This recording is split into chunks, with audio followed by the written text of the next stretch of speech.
No, pa se je začel. 12 dni, 2 otoka.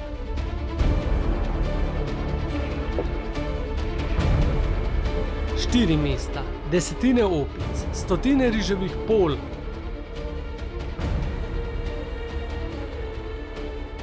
In 2 vulkana kasneje je končno tu. Popotniška serija po Indoneziji. Če si se z nama podružil že prejšnji teden, si videl, kako so prišla na to otoško državo in izvedel cel kup uporabnih popotniških nasvetov. Danes pa začnemo zares, in to z glavnim mestom Džakarta.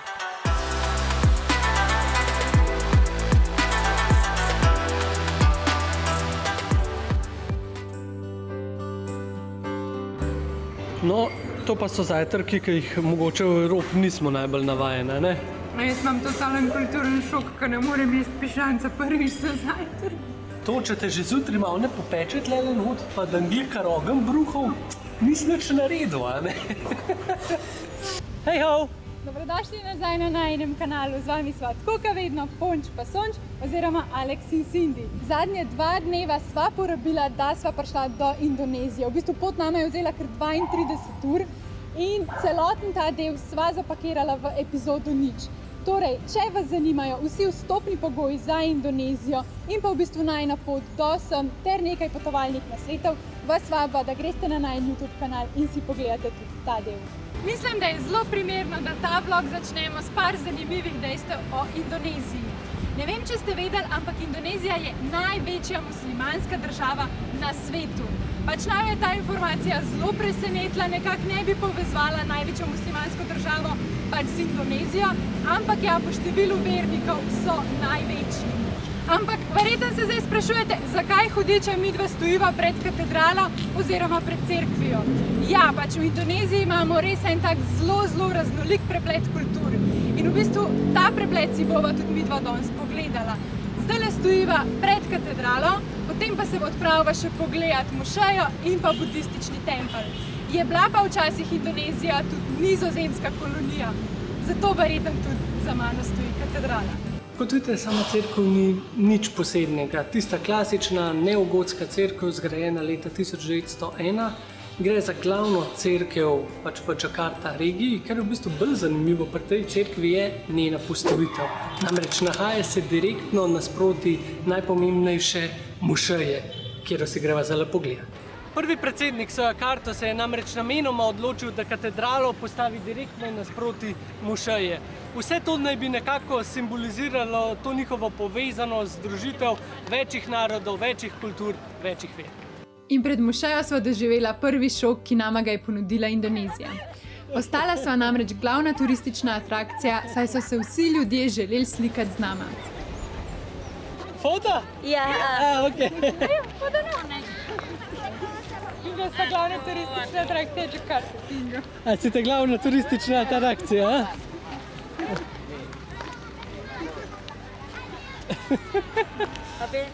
Morate namreč razumeti, da otok Java in predvsem prestolnica Džakarta nista tako turistično oblegana kot druge indonezijske destinacije.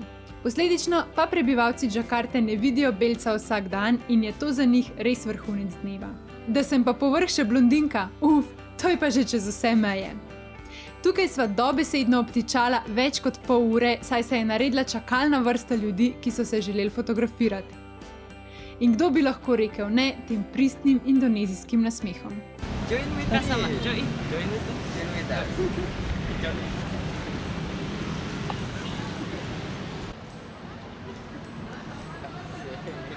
Kakak nanti kak berdua.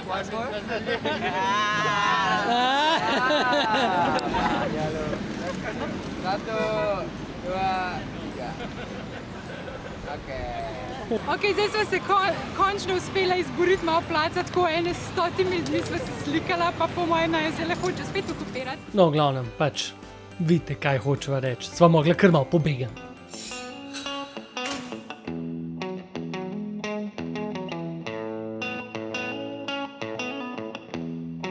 Ok, zdaj sva si pa hotela pogledati National Monument, ki ga vidite za mano, ta velika zadeva zadnji. Ampak ob ponedeljkih je le-ta zaprt. In še več, zaprejo tudi ta celoten park, ki je okoli in okoli njega, tako da se najo kar dosti zasrali. In zdaj moramo iti okoli in okoli parka do naslednje destinacije. Pa vroče je, pa 90% vlažnost. V Džakarti je kar 140 budističnih templov in midva sva se zdaj odpravila do najstarejšega.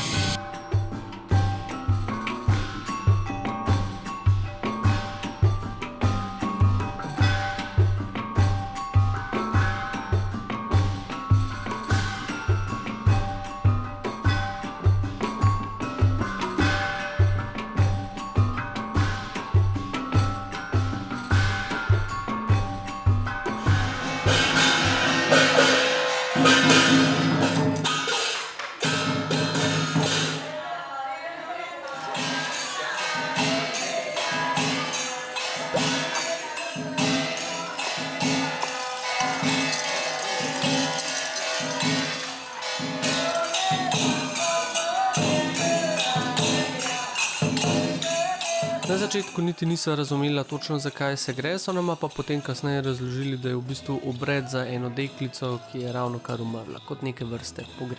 Budizem ima v Indoneziji bogato zgodovino, saj se je religija zasidrala na otočju že v 2. stoletju pred našim štetjem. Indonezija je od takrat dom pestre in živahne budistične skupnosti, ki šteje preko 10 milijonov sledilcev različnih etičnih in kulturnih skupin. Eden najbolj znanih krajev budističnega čaščenja v Indoneziji je kompleks templja Borobudur, katerega bomo obiskali v naslednjem vlogu. Kljub obdobjem preganjanja in upada je budizem uspel preživeti v Indoneziji, zahvaljujoč vključevanju v lokalne kulturne tradicije. To je privedlo do edinstvene mešanice budističnih naukov in lokalnih običajev, ki jih lahko vidimo na številnih budističnih festivalih in obredih v državi. Za vse, ki vas pa sploh zanima ta verska razdelitev indonezijskega prebivalstva, vam pa tukaj pustiva en zemljevidek verske razdeljenosti po sami Indoneziji. Na uspod sva se pa zgubila še na eni tržnici, v bistvu se še zmeraj nahajava na tem kitajskem predelu oziroma v Chinatownu.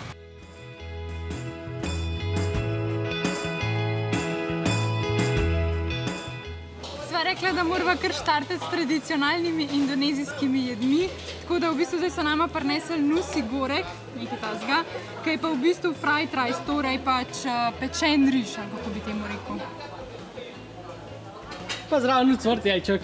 Cvrtjajček pa še piščanček je not zapakiran. Dobiva pa še nudle. Še nudle. Just spicy. Just a little bit. My friend rice is much spicy. Much spicy. Much spicy. It's a fry.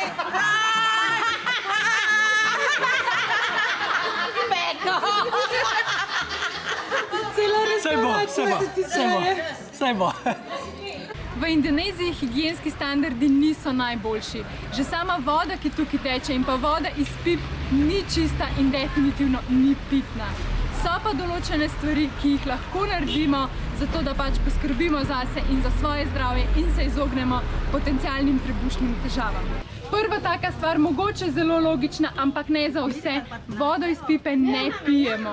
Midva greva še celo toliko daleč, da na tem potovanju sva se odločila, da ne bova zop umivala s to vodo iz pipe, ampak bova uporabljala kar ustekleničeno vodo.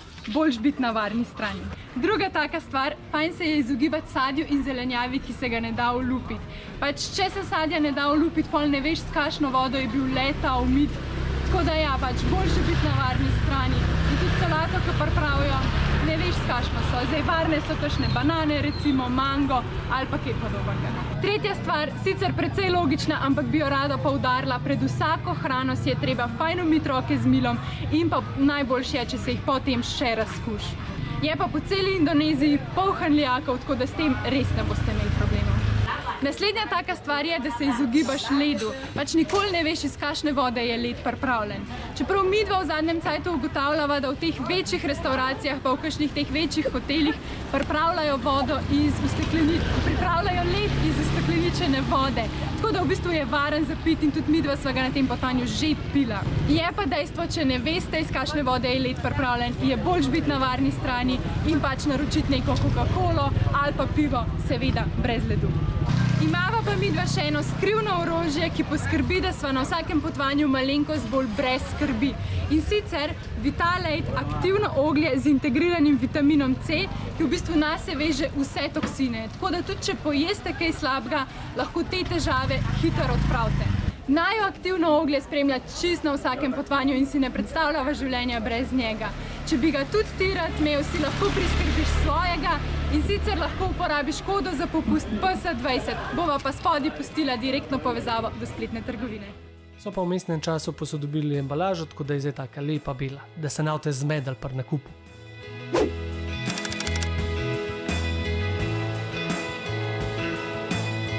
Evo pa še center mesta Džakarte. V bistvu ta star del mesta zdaj ravno prenavljajo. Srečala sva enega gospoda, ki je v bistvu glavni arhitekt, dizajner, načrtovalec mesta in je rekel, da v 10 letih imajo namen v bistvu posod tlele okoli zapreti za promet, narediti tramvaj, skratka, da se bojo tukaj lahko pešci prosto sprehajali, kolesa vozili, tako da bo po moje prav raj za turiste in za domačine. Midva sva se odločila, da v Džakarti preživiva samo en dan in z jutrišnjim dnem zgodaj zjutraj jo že zapuščava in se odpravljava naprej v Yogyakarto.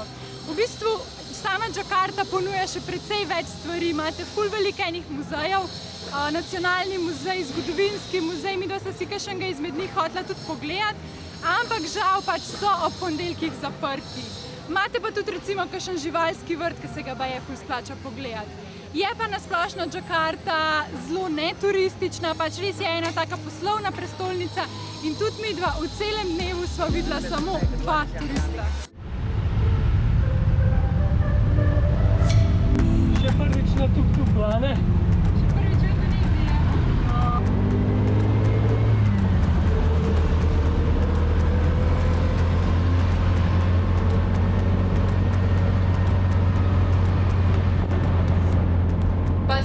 Midva imava za vas eno izredno novico in sicer v Indoneziji sva postala milijonarja.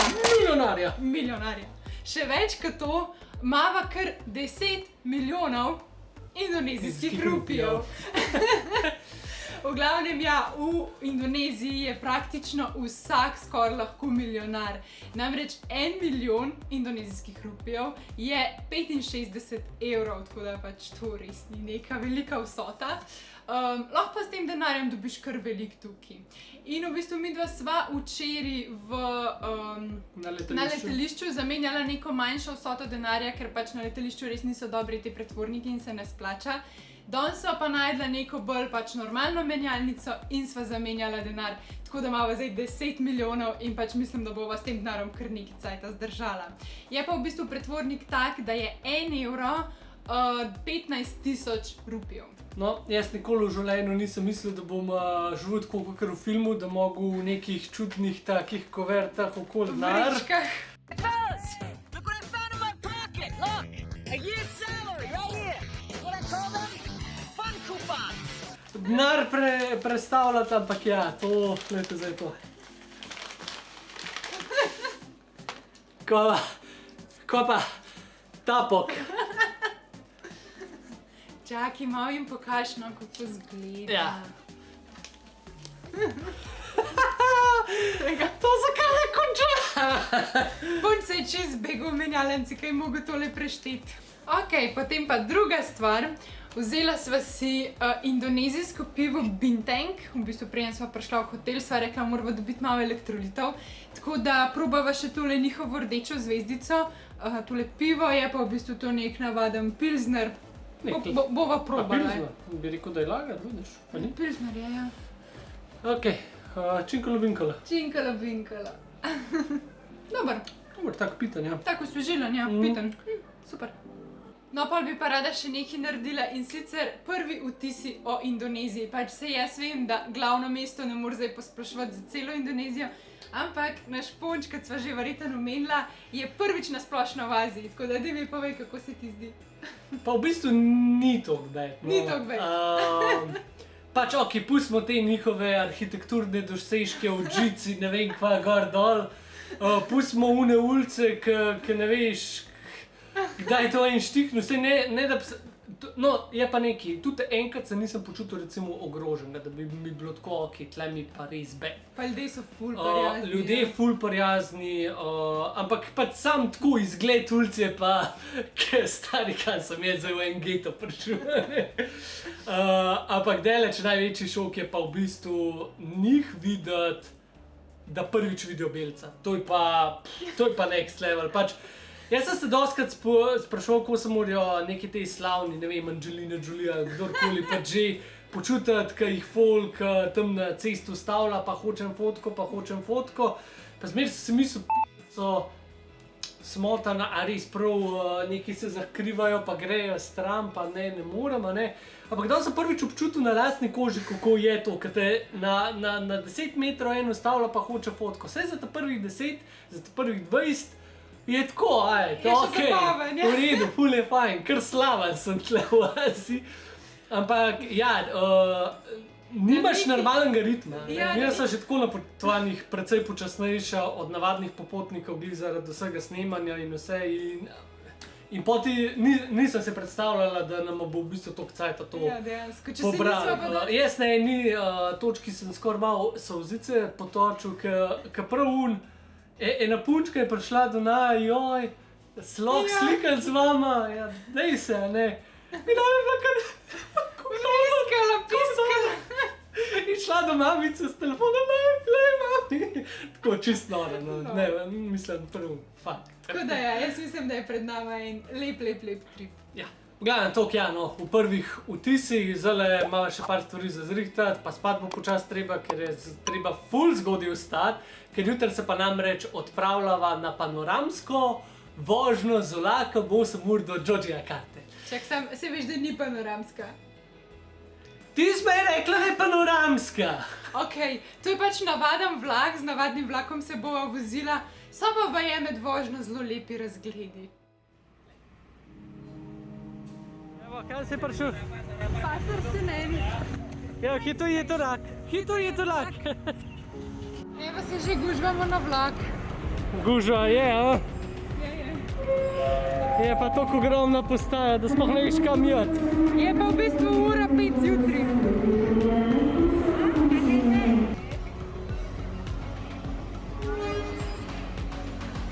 Nora.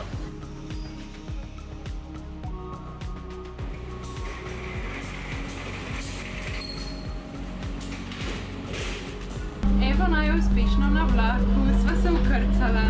Zdaj greva v bistvu od Džakarte do Jogjakarte. Vožnja traja približno 8 ur, tako da bo kar zanimivo. V glavnem možnosti, da pridete iz Džakarte do Jogjakarte, imate dve. In sicer prva je iz Gambir Stationa, kjer bo malo hitrejši vlak in ima exclusive class. Ta druga možnost je pa iz Pasar Senen Stationa, ki pa pač je malo počasnejši vlak, ker se večkrat vmes ustav. Najm prvoten plan je bil, da greva v bistvu iz Gambir Stationa pač do najnega cilja in tudi rezervirava ta exclusive class, kjer imaš pač res fancy sedeže, tako ležiš, televizijo, imaš vse živo. Ampak včeraj v bistvu sva šla v nakup kart in je bilo že vse razprodano. Tako da ja, nama ni prestalo drugega, da greva iz te druge postaje, kjer sva pa v bistvu vzela business class, ki je pa tudi tako malo bolj pač udoben. Poglejam, tako da če ste tukaj in hočete rezervirati tale 8-urni vlak, en dan prej očitno ni dost, kot je bilo nama rečen, dajte kaj prej. Lahko pa tudi uporabite app Traveloka, po moje, se bo spodaj pustil logo ali pa napis. Midva se za to nisa odločila, ker že tako sva bila ful zgubljena in potem, če rezerviraš prek appa, moraš karte še nekako menjati tle na stationu. Če jih pa direktno na stationu kupaš, pa že prav karte dobiš, no, tako da je malo lažje. No pa še da ceno omenjava, torej za business class iz tega Passage Stationa sva odštela 800.000 rupijev oziroma pač po trenutnem pretvorniku nekih 53 evrov za obe osebi, kar je pa v bistvu še zmeraj veliko cenej, kot če bi šla pač do cilja z avionom.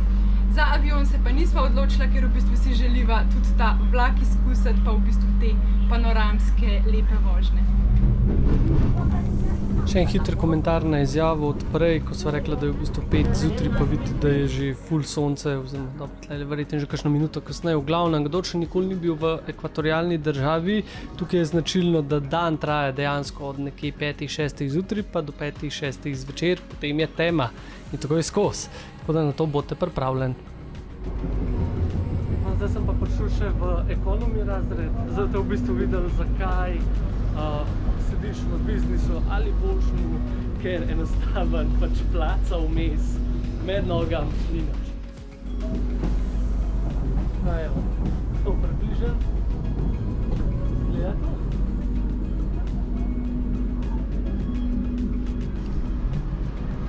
Glihar skomotiti se ne moš, a ne? Evo, da vam zdaj pokažem še primerjavo. Se pravi, tlele čist normalen zdim, Rusok je pred mano, pa še imam plac do tam, tako da približam skoraj za celo nogo.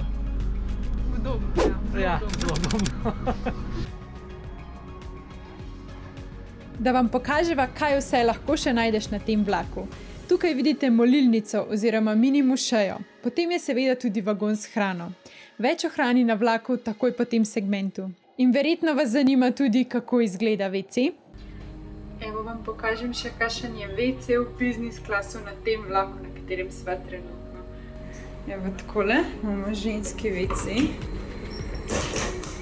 Pač tako zelo majhno, zelo mini ljakec, pa tako no, dosta stran. V bistvu ne vem, od business klasa bi si malo več pomislila, da bo, ampak to je to, bo treba zdržati. Malo sva se še napančala, zdaj sva si pa kupila za jesti. Tlele imava fried rice. Takole izgleda.